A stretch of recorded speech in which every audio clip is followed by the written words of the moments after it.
As demand for oil continues to outpace supply, a domino effect of serious developments could propel us toward a tipping point from which we would plunge into social and economic chaos, and worse.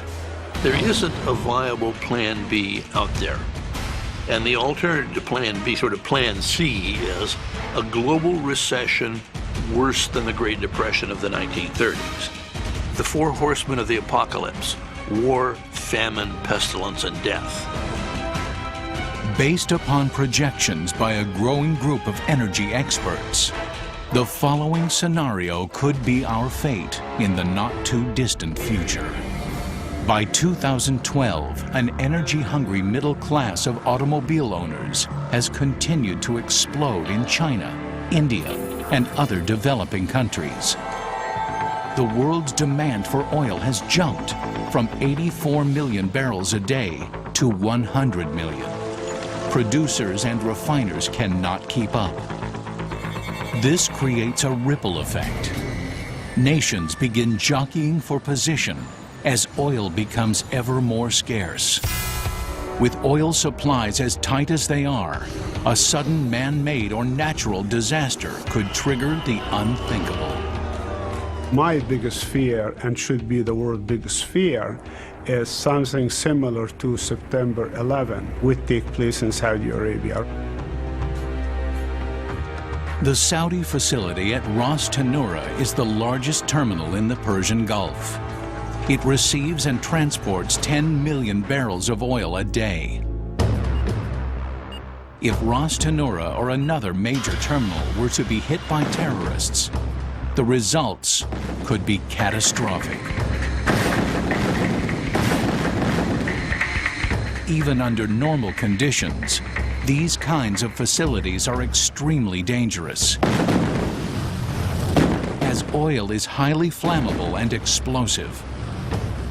So once a facility is struck, a disastrous series of events could quickly cause a shutdown.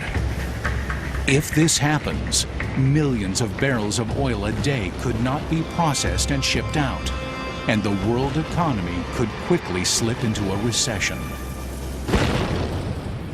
My biggest concern long-term is a real outstripping of supply and a complete failure or breakdown in the system of energy security.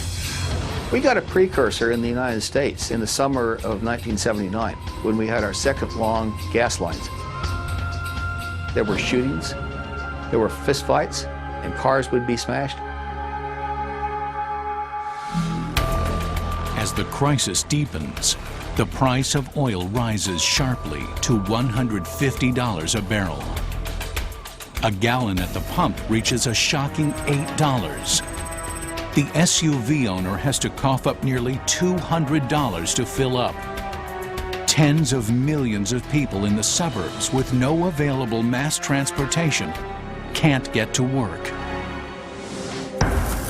As oil prices rise, farms can no longer produce food cheaply.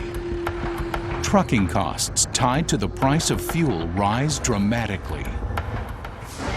That'll raise the price of food. So if you have a combination of rapidly increasing energy costs and food costs, that means a general economic recession is almost a guarantee.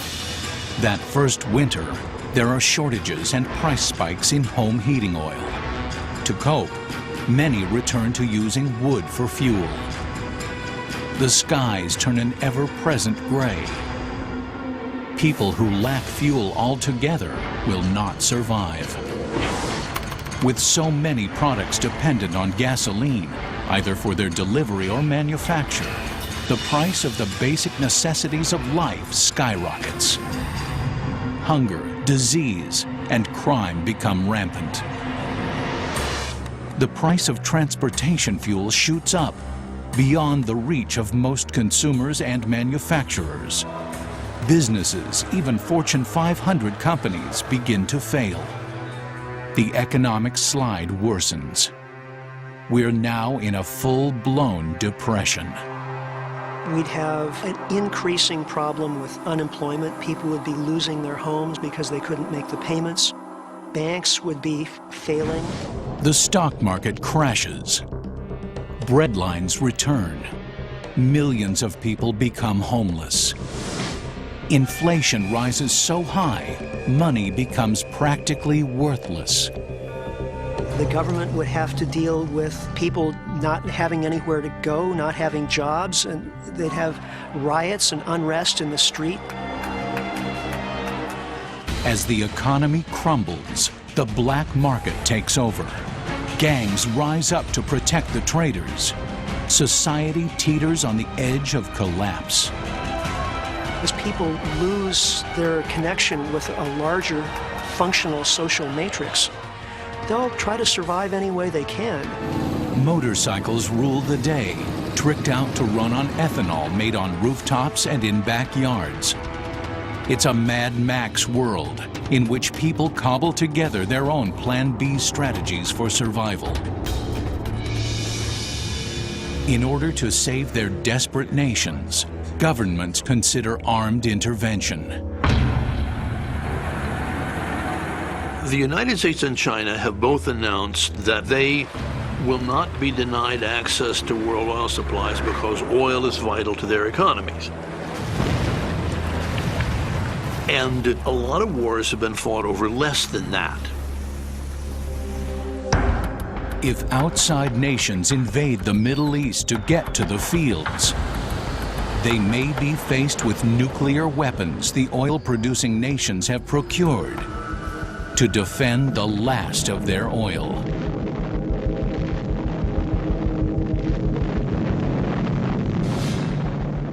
Because this is the most important aspect of the economy, this will be something we'll fight over. It'll be a real quick solution. Society will end. Is this nightmare scenario inevitable? Some experts believe there's still time to do something about this impending oil crisis. We have a real narrow window of maybe 5 to 7 years to avert the clash of society and implement a very massive Plan B that takes global coordination. I am a real believer that every individual can make a difference in this, and conservation is going to be at least half the equation going into the future. We have to basically grow up and realize that there are challenges, that we have to make some changes, sacrifices. But again, it is better than war. Any sacrifice we make out of our pocketbook or inconvenient, it is better than losing somebody else's life. Far better.